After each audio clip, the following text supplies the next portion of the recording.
I have been lucky enough to be invited by Warner Brothers to watch the premiere of Superman before anyone else, and these are my thoughts.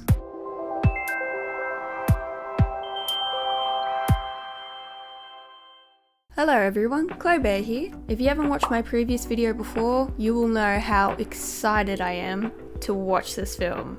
James Gunn is the director, starring David Corenswet as Superman. The setting of the movie is Superman must reconcile his alien Kryptonian heritage with his human upbringing as reporter Clark Kent. As the embodiment of truth, justice, and the human way, he soon finds himself in a world that views these as old-fashioned. Superman is a very fun, light-hearted, entertaining film to watch. It's got heart, and James Gunn has done a fantastic job at portraying Superman, sticking to the comics, emanating that feeling, bringing it to life through screen, which not many directors have success with, adapting from books or comics, but I can say with certainty, Superman is a film that I would highly recommend to watch. It's got a lot of sense of humor. It's easy to watch, it's fun, it's action-packed, and it's heartfelt too. Let's talk about the setting. We are thrown in quite deeply into the story already when it starts.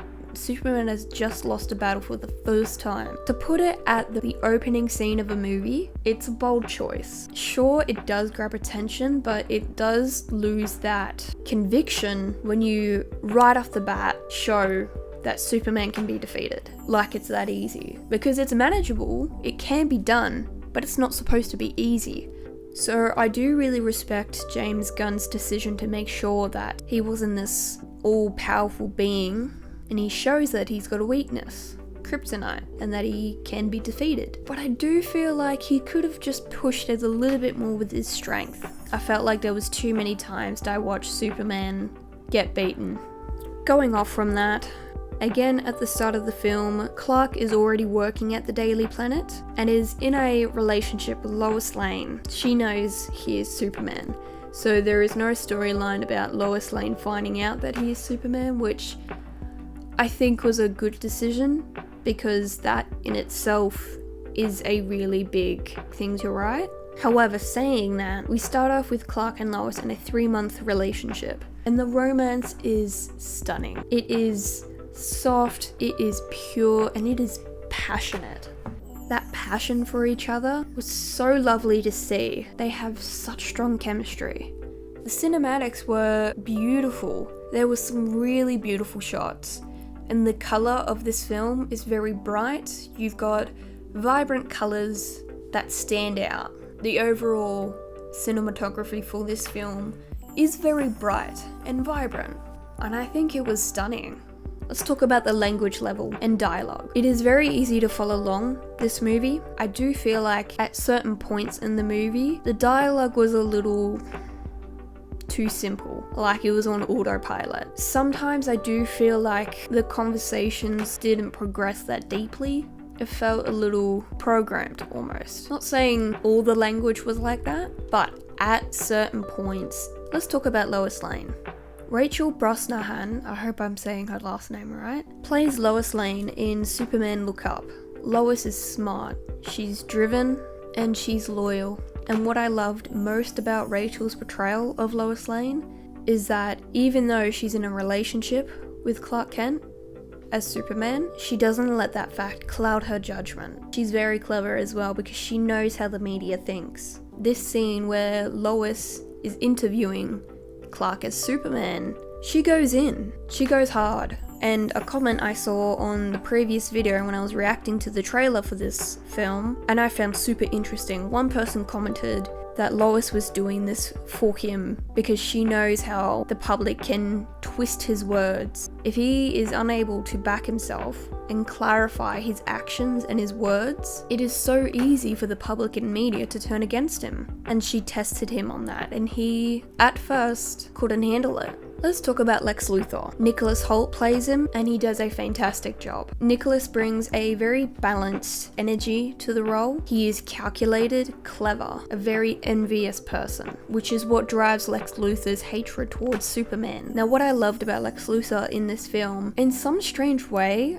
I could actually see through his perspective why letting Superman a Kryptonian, an alien, live among us and do what he wants, having no rules, no restrictions. It is scary if you think about it realistically. But I see through Lex Luthor's eyes in this film that he genuinely believes that this is best for humanity. But don't get me wrong, he's still ruthless. Let's talk about my favorite one, Crypto! Oh my gosh, I could not get enough of him. Every time I would see Crypto on screen, I would just light up. He's so cute. He's a very good boy. Despite what it looks like sometimes. So I had Crypto back there. This is the first time we've ever seen Crypto in a Superman film. He has been on Smallville, that's a TV series though, so we've never seen Crypto in a live action movie before. And honestly, Crypto stole the show for me. He stole my heart. And they made him very realistic to just the average young dog. You know, he always wants to play. He doesn't always understand his strength, but he just wants the company. I genuinely cannot wait to see more of Crypto in Supergirl in the next film. People might not know this, or they've forgotten, Crypto ain't Superman's dog. It's Supergirl's. Let's talk about the Justice Gang. It's a little funny, the name. I will say, I actually really liked Mr. Terrific. I thought it was really cool that he was brought into this movie. Do I think it was necessary? No, it didn't really make sense to me. It just felt a little odd, as Green Lantern and Hawkgirl are much more known. A little bit of an odd pairing. I liked his character a lot more than I thought I would. He's very serious, but he is pretty funny. Unintentionally. Mr. Terrific shows the least amount of emotions, yet he's the one that actually has done the most in this film. Me personally, I really don't think Hawkgirl did much. Green Lantern a bit, but I feel like Mr. Terrific really did save the day quite a few times. He's a smart fella. I felt like Green Lantern was a little too cocky. That bald cut though, oof.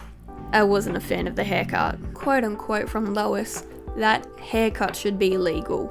It seriously should be. Just my opinion.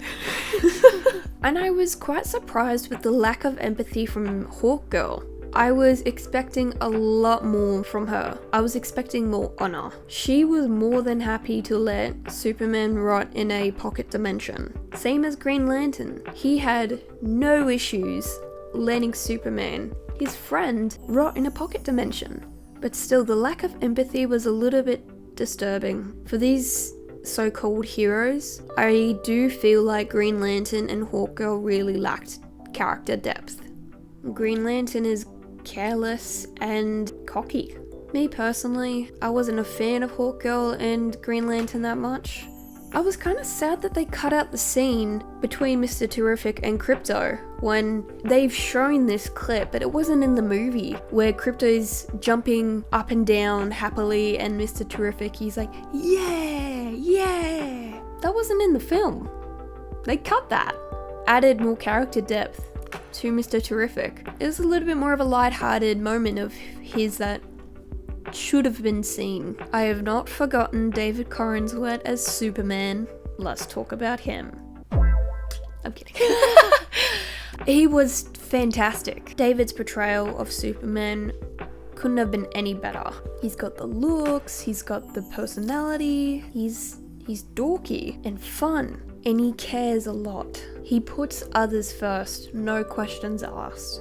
And I really love that about this new Superman portrayal. This is how it should feel like watching a Superman film. He inspires hope, and that's exactly what I felt watching this film, and it was really nice. And another part that I really loved about Superman's character, James Gunn purposely made sure that Superman can be beaten. He's not a god, and he is just as human as anyone else. That is the message of the film. James Gunn made sure that Superman isn't this overpowered being. The movie starts off with Superman beaten. It's the first fight he ever lost. One other important factor that I would like to mention is that, yes, this film has been marketed so well. That team needs a pay rise because they did a phenomenal job in marketing this film. It's fantastic. They're keeping up with new modern trends. They make it fun and engaging, and they really hyped it up. But because they've marketed it so much, when I watched the film, I felt like I've seen this film before. And that's not because I've watched Man of Steel and every other Superman show and movie, that's not it. During the screening of this film, every now and then I'd be like, I've seen that. I've seen that. I've seen that too. I've seen that. It felt like they've already shown the whole movie through their marketing before it's even released. Me personally, I was not surprised by probably half of what I watched because it's been posted so much before the movie through marketing. Which to a point, I feel like they could have held back a bit because I wanted to be more surprised, but I wasn't. That's not to say it wasn't a good movie, it was fantastic. There, I've opened my blinds. It's not as dark anymore, I should have done that sooner. But yeah, that's just me personally. I'll leave you with a couple of more comments from me.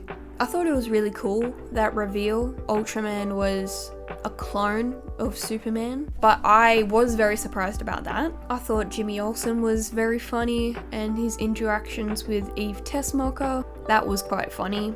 It was cool to see Perry White and Cat Grant.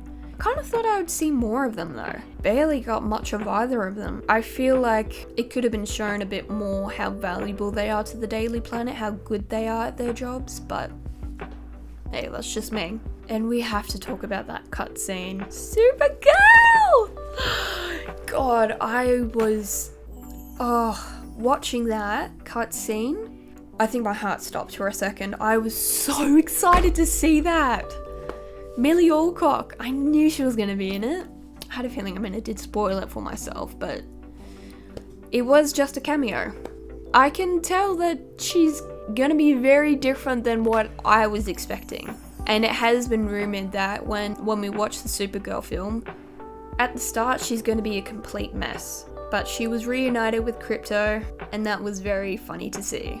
Rating this film out of 10, I would give it a solid 8.5 out of 10.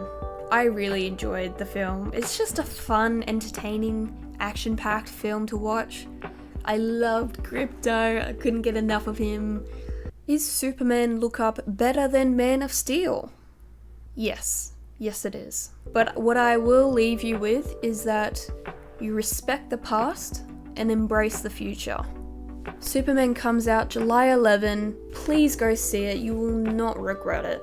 And again, I just want to personally thank Universal Pictures on behalf of Warner Brothers for inviting me with a double pass to the Sydney premiere of Superman. It meant so much to me. Thank you so much. I had the best time. When Supergirl comes out, don't be afraid to contact me.